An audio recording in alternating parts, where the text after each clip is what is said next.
And I'm back. More Apollo justice. Lamiroir is back on the witness stand again. But this should be the last time. I was on my way from the stage to the backstage exit. That's when I heard them. Mr. Latouche and the detective. I heard the faint sound of a gunshot and stopped. And then I heard another. There was the smell of gunpowder. I know I must tell someone, but I was in a hurry, so I kept moving past the small window.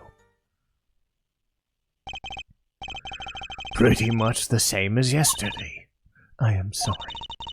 I am not used to speaking much in this language. Perhaps my descriptions are lacking in some way. Yet everything I have said here is the truth. Then it is my distinct displeasure to say this. What you have said to have happened is impossible. Do I have to repeat myself? She was attacked because of this testimony. What? Trucy? Apollo, you know, for a moment there, you were pretty cool. Maybe I do better when I try to think ahead. Very well, Mr. Justice. Perhaps you can coolly cross-examine this witness.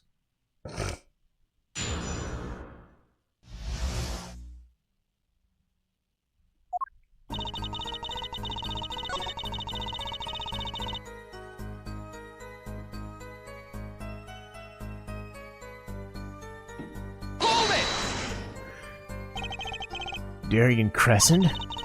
I did not know his name at the time. But yes, it was him, the one who took the stand yesterday. How many times do I need to remind you that's impossible? There is no way you could have heard him. Because the window at the scene was blocked? Is that why? Of course. Apollo, if we keep asking the same questions, we won't get anywhere. She's right. Maybe there's a different angle? Do you by any chance remember what they were saying? If so, please tell us. I have given much in reflection, but I was afraid of this. She doesn't remember. I only heard one phrase. A whole phrase? You remember something was said? Why did you say that yesterday? Though my memory is clear, I was afraid to speak. You see, I do not understand what was said. This could be it. The clue we've been waiting for. Well, what did he say? It was the other man speaking, not Mr. Latouche. The shooter, then. Well, what did he say? It's over. Press the switch, now. Switch? Shooter said that to the victim, Mr. Latouche? I thought it quite strange myself. It is a mystery. What could that possibly mean? Mr. Justice, care to shed some light on this? I mean, sure, I'd be delighted. It's very vital. Maybe we could add it. Maybe?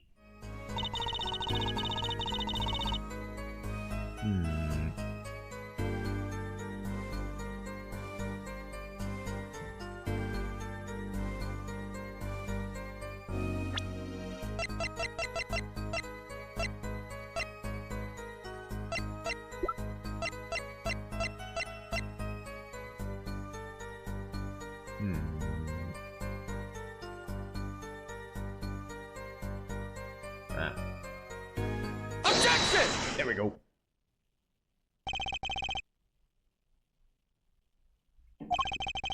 Press the switch. There's only one key to that unlocks the mystery of those words. Oh? Yet there was nothing at the scene could actually be called a switch. Save the lights. True, there wasn't a switch at the scene. But it just so happened I have a switch right here. It certainly does look like a switch, doesn't it? The problem is, this was found not at the scene of the crime, but on the stage. The stage? Where the concert was held, yeah. This was found hidden there. On the stage. Are you claiming that's the voice Lamiroir heard? Was of someone commanding another to press this switch? There's a possibility. Oh, I'm calling that an impossibility. Why? It's hardly necessary for me to remind the court of the layout of the forum. The stage is quite far from Lamiroir's dressing room. Not to mention that the Governors were in the middle of a concert on said stage. We aren't known for being a quiet band. You could shout all you want and we wouldn't be heard. The detective's voice was loud, but certainly not a shout. So too have Hareforehead's cries of possibility fallen far short of being heard. Sorry, but that you wouldn't have needed to shout. Excuse me? You heard what was said, or do you need me to? No, Apollo, don't shout. It would have been quite simple to be heard up on the stage from the dressing room. Oh wait, you like evidence, don't you? Well, what about this? Using this, it would have been easy to get a message from someone to the dressing room. Take that! Prosecutor Gavin, perhaps you're familiar with this? Why's that? What is it? Is it some kind of newfangled phone they invented when I wasn't looking? Sort of. It's a type of transmitter, a communications device. Communications device, from what I've heard. Everyone on stage was wearing one of these, isn't that right? Actually, that's for talking between band members. We all had one on. So you admit that if you were wearing one of these, talking from the backstage to the stage would have been simple. True, but wait. Let's send out an electronic signal. To avoid interference from audio systems, the range is quite limited. Lamiroir said it was about 30 feet, right? Look at this cross-section of the diagram. Exactly. The walk from the stage to the backstage seems far, but the direct distance is less than 30 feet. Oh, that can't be. So when she heard the shooter's voice, he could have been talking to someone on stage. Objection! You're claiming this is the switch? Why did it have to be on stage? Could have been placed in a pocket and carried anywhere. Someone could have hid it on stage after the fact. Hey, he's got a point. How do we know where it was when she heard the voice? When the shooter said press the switch? Well, I guess we don't. An unfortunate situation.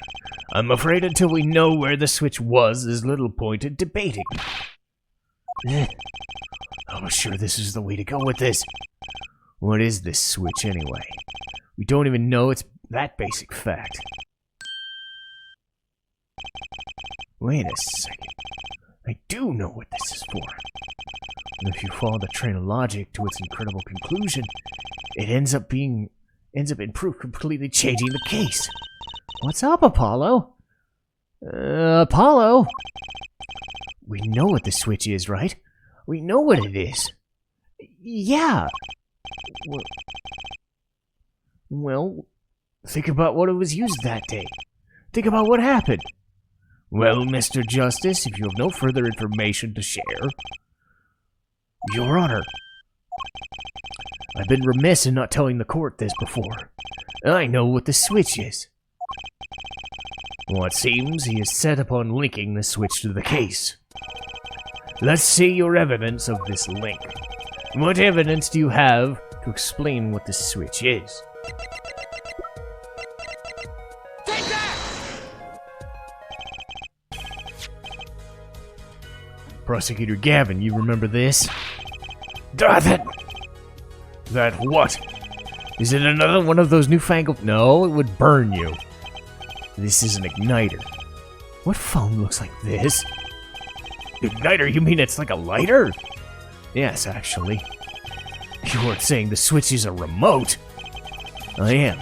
And this is a remote trigger for the igniter. What? Look, I'll show you. Whoa!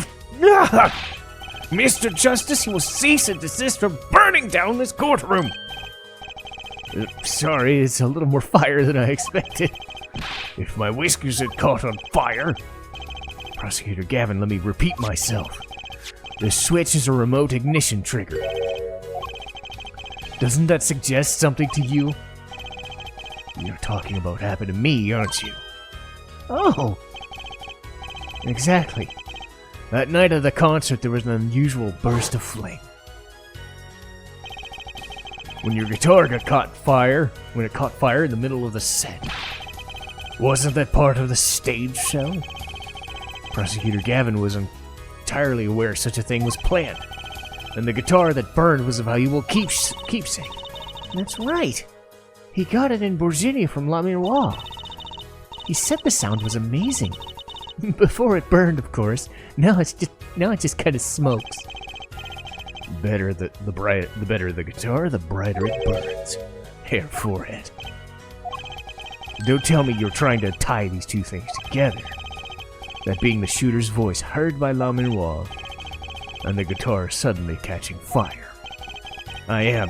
It's really simple when you think about it. Mr. Latouche and the shooter were at the crime scene. The shooter was wearing a headset. He ordered someone on stage to press the switch. The switch was pressed, and the guitar caught fire. Well, it does seem to make sense. There's something about it's bugging me. Can't quite put my finger on it. Seems pretty simple to me. Hair forehead, don't destroy what little respect I have for you. I was expecting something a little more sensible. I guess I was wrong. Wait, what's this all about, prosecutor? The simple story simply makes no sense. Think. That night, my guitar caught fire, yes. The cause may have been this indeed. However, the guitar caught fire during the second set. Oh, that's right, of course. The guitar caught fire during the second set. Indeed, the shooting happened during the third. The two are unrelated. Utterly unrelated. Well, that must have been what was bugging me. The whole premise for this is faulty. See, his story makes no sense. Are you so sure about that? What exactly do you mean, Mr. Justice? Maybe it's not the premise for my explanation that's at fault. Maybe it's a premise for the entire case. What premise is this exactly? I'm glad you asked. I'm saying that maybe the killing didn't take place during the third act. Objection! What's this? But Detective Emma Skye heard shots and found the body. All of this happened in the third act. Objection! Gunshots rang out. And according to his testimony, Machi was in the dressing room at the time. Where are you going with this, Mr. Justice? Stay with me. He also told us during his testimony that the victim had already been shot. We all heard gunshots, but no one saw them. This is insane. Just before the shooting took place, the shooter was heard on the headset, telling someone to press the switch. The next moment, his guitar burst into flame. We know that a remote trigger igniter was inside the guitar. From all these facts, we can only draw one conclusion. The crime did not take place during the third act, but during the ballad performance in the second.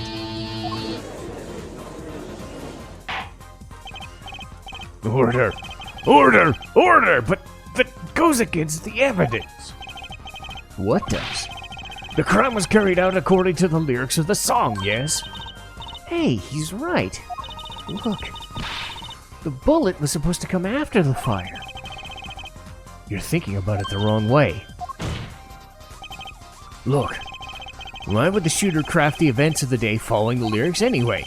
It's an awful lot of trouble to go through, with little merit for the person doing it. Well, I'm sure whoever it was had the reason. They did. A reason that made it advantageous to follow the lyrics. You're saying the order was reversed on purpose? Reversed? If the criminal followed the lyrics strictly, then yeah. The shooting would have come after the guitar burst into flame. Yet, he's raised another possibility. He's claiming that the bullet came after, not just before the fire. Couldn't have put it better myself. We were only meant to think the shooting came after the guitar burst into flame. That was the criminal's objective. The crime followed the lyrics to a point, but that was the ruse. Why else would the killer risk his discovery by moving the body?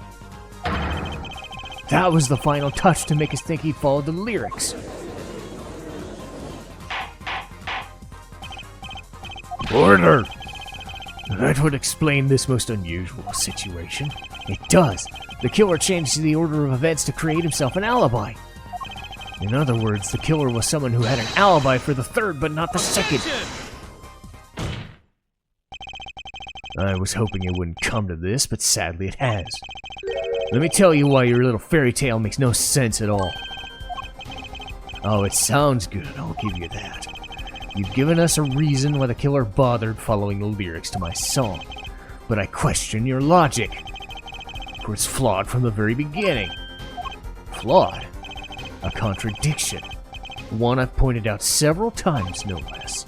At the time of the crime, the small window of the scene was closed. How could she have heard a voice through it? I know that you'd like to divert our attention from this critical fact, but you're basing your entire line of reasoning on a false premise. Right. Her testimony is my entire case. The voice she heard, the shooter's voice. What if she couldn't hear? What if she couldn't hear it? Look, what do we have? A man saying press the switch, and near the crime scene we have a switch, which acts as a remote trigger for an igniter. But last but not least, this flaming guitar. It can't all be coincidence, but how do I make this work? I see a more direct line of questioning is required. When the crime scene was investigated immediately after the crime, that window was closed. Care to tell us where and how she heard the voice? A key point to be sure. Mr. Justice, can you explain this to the court? Okay, Justice. You've got one thing to prove and one thing only. She heard a voice. And she heard it during the second set. How was she able to hear it? When we investigated the scene, the window was closed. The shooter had no reason to close it, yet had it been open either. Meaning it was impossible to hear the voice through the window. It's good to hear you making sense. For a moment, I was afraid you might be a Borzinian too. As I was saying, Lamiroir could not hear the voice through the window, so there can only be one explanation.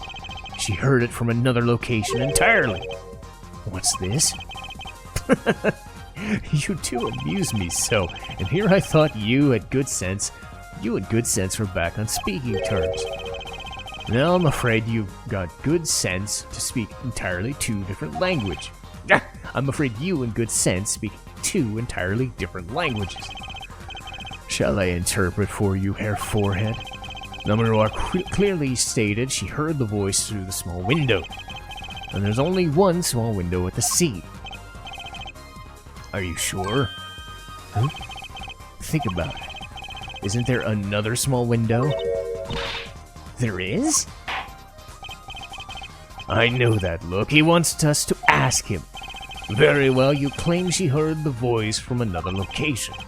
Mr. Justice, show us where this location was.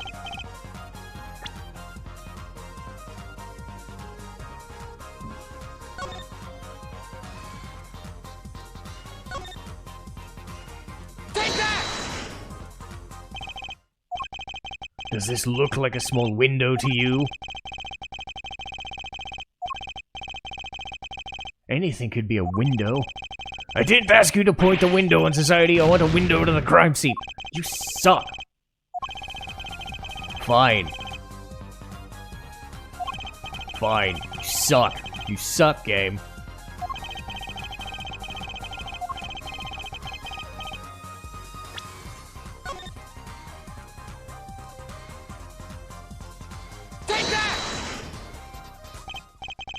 This is where she heard it from. But there's no small window. That's the air vent. That's what I was pointing to before, you fuckheads. I hate when the game chastises me. Oh well. What did she tell us? She said she was a Borginian. I was kind of hoping that like both would have triggered and both would have been right, but no, they specifically said the one on the left side of the fucking room. It's fine, whatever. It's not a stretch to imagine she called his air vent a small window. Now you've done it. You've gone beyond ridiculous and into ludicrous. With ludicrous speed. So Lamiroir was up in the ventilation system listening to this man's voice? It's the only logical explanation. Logical? I do not think this word means what you think it means. So what about it isn't logical? It hardly merits saying. Why would she be in the ventilation system? Hiding like a rat. No offense intended, of course. The explanation's pretty simple, isn't it? You've been listening to our discussion. Yes. I admit, it had me quite confused since yesterday. Yes, the small window was closed, but why should that mean I could not hear through it? I feared our prosecutor might need an interpreter himself. The problem here is words. The small window you heard from was up on high on the ceiling of the room, right? Not low on the wall. Yes, it was up on the ceiling.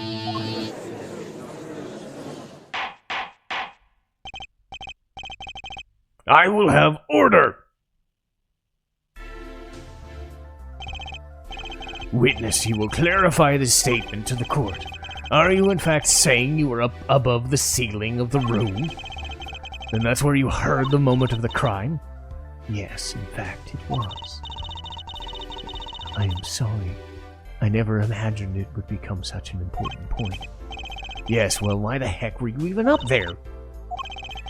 I believe it is time for another testimony. I'm not sure I can't. May I remind you this is a murder trial? We will hear your testimony. Tell us why you witnessed the crime from above the ceiling. Please.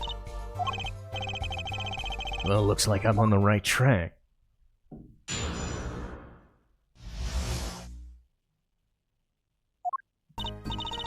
Yes, I was above the ceiling when I heard the voice. I had heard there was a small window there. It was in the middle of my performance. I had no time to report what I had heard.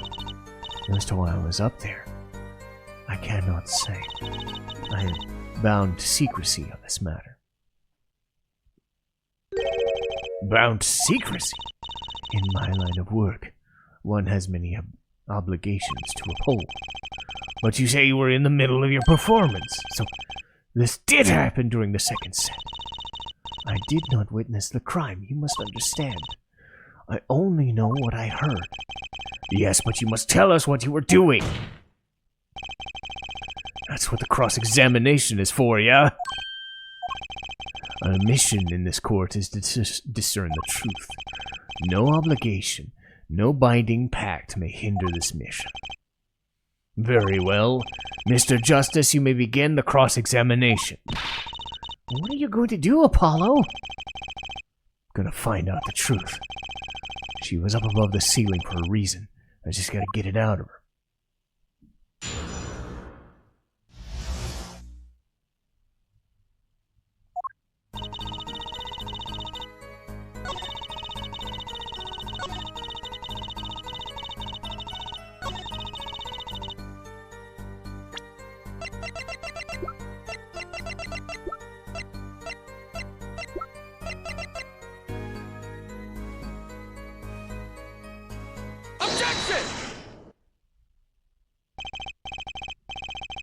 Lamiroir, truth be told, the reason for your presence above the ceiling is quite clear, especially when you consider what happened during your performance.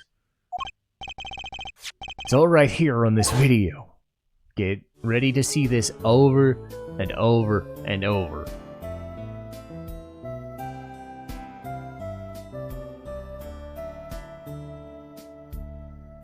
I guess it'll at least give me a break for my voice, I know.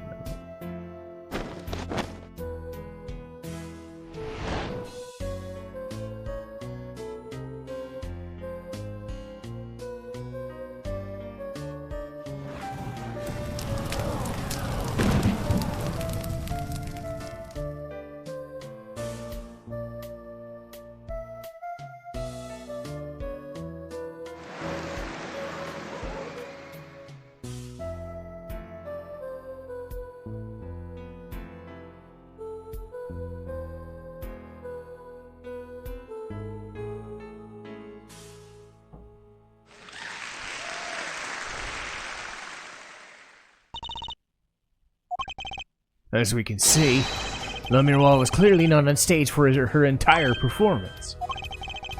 Though it saddens me to be so realistic. She's incapable of actually vanishing, let alone teleportation. So the only explanation is she was hidden from view. And during that time, she moved to the back of the forum. Apollo? What? It's not nice to reveal a magician's secrets. It's against the rules. But I'm a lawyer. I'm not supposed to be nice. This is all very fascinating. But how is it possible? There's only 20 seconds between when she disappears and reappears. She couldn't have moved that fast. Is something wrong, prosecutor? This was his concert. His show. He knows how the illusion was performed. Aha! He's just realizing his own oversight. Let's look at the cross-section diagram again. We can trace a route through the ceiling. It goes from the stage to the backstage to the rear of the forum. Huh! Recall Lamiroir's testimony.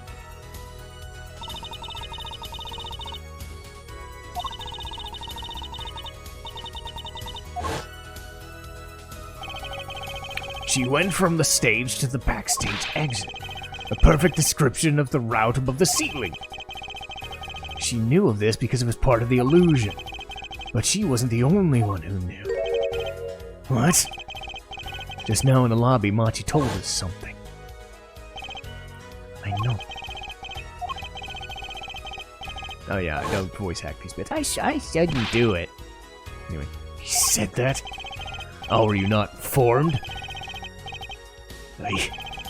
I knew about the Vanishing Act, of course, yet I had no idea of the route that was used. Why didn't that magician tell me? Magicians only reveal details on a need-to-know basis. It's the bread and butter of a magician's life, you know.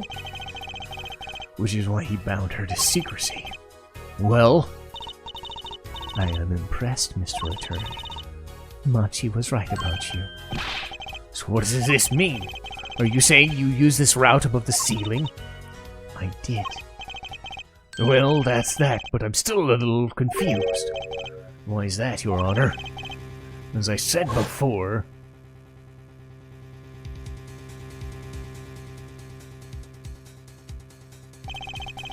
there was very little time between when she disappears and reappears. 20 seconds. How could she do it so fast, especially if she stopped to hear the shooter's voice? That's a good question. Can the witness explain this to the court? I cannot. Very well, Mr. Justice. It is all up to you. Do your thing. What thing? You need to explain how she was able to teleport like she did. Or I'm throwing your case out with the bathwater. Why do I get picked on? It's Lamiroir who isn't going along with the program here. As I have stated before, I'm not at liberty to speak to the illusion in detail. Then you'll just have to tell us what you can. We'll hear your testimony on this. Mr. Justice, it will be your job to wring the truth out of her. Yes, if you would. I feel like a student before finals. Good luck, Apollo!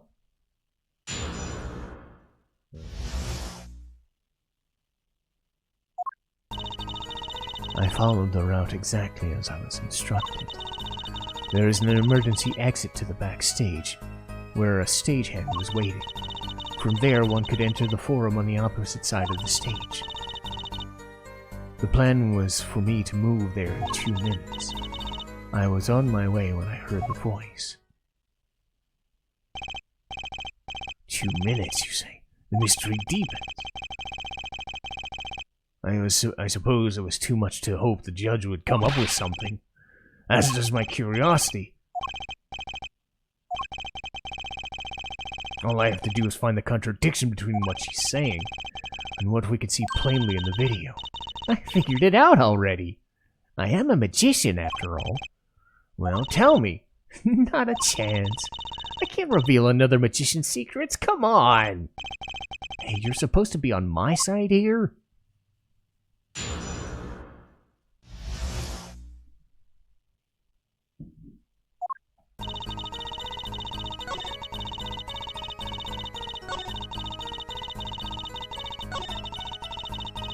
Hold it! 2 minutes? Yes, it can be done in 1 minute if you're running. Running in that cramped dark tunnel? Have you forgotten? Dark or lit, it makes no difference to me. That's true, but... Are you saying that on the night of the concert you made the trip in 2 minutes?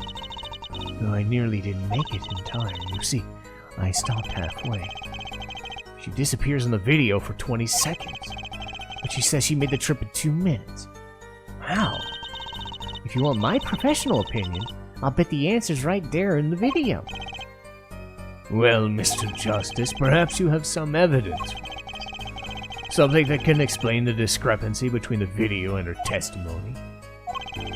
Evidence explaining it? There's one piece of evidence that explains the discrepancy. Take that! Lamiroir, do you happen to remember this brooch? Yes, we saw that yesterday, did we not? It was found at the scene. And you're bringing this up now? Why? I thought we'd already determined when that was dropped. And so did I. But we hadn't. Take another look at the video.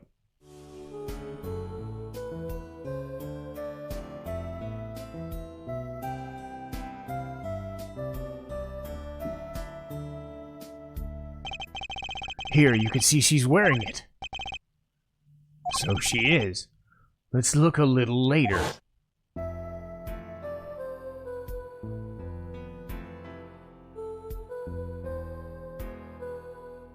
Ah. What? It's gone! Yes. The brooch disappeared in the short span of 20 seconds. And it takes a full minute to run from the stage to the backstage. Which means there can only be one explanation. The Lamiroir we saw before the Vanishing Act and the Lamiroir we saw after are two different people! What? The brooch was found at the crime scene. And not just on the floor, but on the floor directly beneath the air vent. Tell me, did you drop the brooch on your way from the stage? At the very moment you witnessed the crime? Yes, I think I did. Yes, I think I did. Prosecutor Gavin, from your expression, I gathered you had no idea this was the case. I, of course, knew about it. What?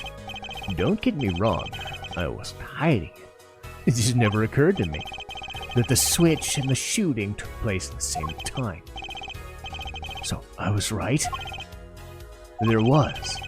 Just before the stage's tower rose, Lamiroir was replaced. While we're on the subject, who was this replacement? Why, the man behind the illusion. Vala Gramarye. It was Gramarye? That's quite an illusion, but still, I don't get one thing. Yes? The switch happened before the tower rose, correct? So you weren't on stage? That's right. But this fake Lamiroir is still singing. And she's pretty good. That's true. Come on, Apollo, that's an easy one. They were just playing a recording. Governors aren't some kind of air guitar band, Fräulein. Wait, you mean I'm wrong? When we play a show live, we play live. No recordings. Perhaps you can explain? Very well. Yes, and add it to your testimony. Hold it! You were singing? Yes. Mr. Gavin expressed a dislike for recordings, so I used this. You were singing the whole time? Even when you were crawling above the ceiling? Why should it matter where I sing? when everywhere I go is the same darkness. But if you were singing while you were walking... That's right, wouldn't the shooter and victim have heard? She was singing right over their heads. That's right. Are you sure? You have to be pretty hard of hearing to miss someone singing in the ceiling. Once again, we come back to the state of the scene of the crime. What state? I know what he means. That old speaker. The speaker was blaring at the time of the murder. That's for monitoring the stage. Real-time... I gotta stop doing that, because I made the tendency of not talking over these flashback scenes, and now I'm starting to do it just because I can't shut up. Satisfied? That dressing room was fitted with a large speaker playing a direct feed from the stage. And my request, actually. So, Lamiroir singing in the ceiling sounded just like Lamiroir singing over the speaker. Ingenious. Her voice was hidden by her voice. I've just remembered something. When I heard the noise, the gunshots, yes? It startled me, so I stopped singing. What? I forgot the words I was supposed to sing. The song stopped. Thankfully, it was the very beginning of the second verse, so not many would notice. Forehead!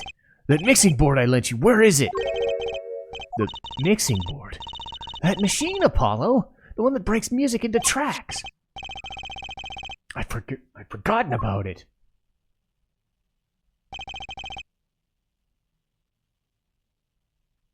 Let's take a listen.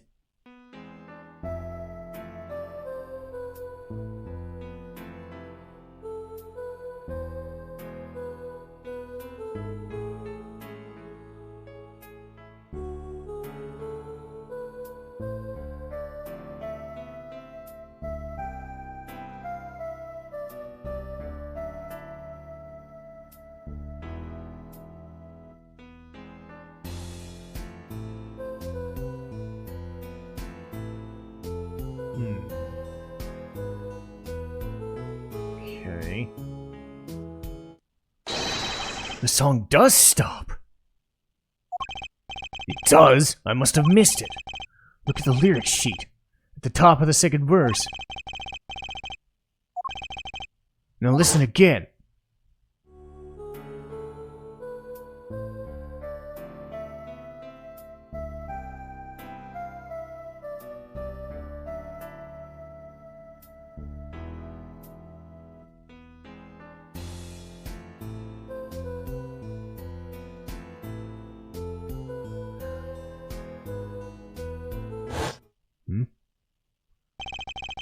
This is evidence indeed. I believe we are guilty of making a terrible mistake. The crime didn't happen during the third set. It happened during the second, during her ballad. If this is true, then no one on stage during the second set could have been the shooter. Which means that he could have done it. He wasn't even on stage for the second set. Well, Prosecutor Gavin, fascinating. I don't believe I've ever seen a trial turned around so thoroughly. Yet one problem remains. What's that? Herr Forehead's theory does have a certain kind of logic to it. Yet it is entirely based on her testimony. Is there a problem with this? Well, that's quite simple, though it pains me to say it. What if she's lying to protect the defendant? But you have no proof! All I'm saying is that the truth is yet unclear, until we hear directly from the man himself. You don't mean... Yes. Though he is a friend and band member, Darien Crescent must take the stand. I see no other way. As someone with a new perspective on this case, as a suspect, to be frank. Finally, the rat's coming out of his hole, and I'm ready to catch him. Darien Crescent, get ready for justice. This is as good a time as any to pause for a brief recess. Thank you, game. The prosecution will summon the witness. Have him here and ready by the time we begin. I'm the last man who needs to be reminded of what his duties are. Very well, court will be adjourned for a 15-minute recess, while I get some food. Whew, boy. Alright. Like I said, it's a long day of recording for me, so I'm gonna save it here. I'm gonna get some food, and I'm gonna be back to finish this case. But you will see this tomorrow.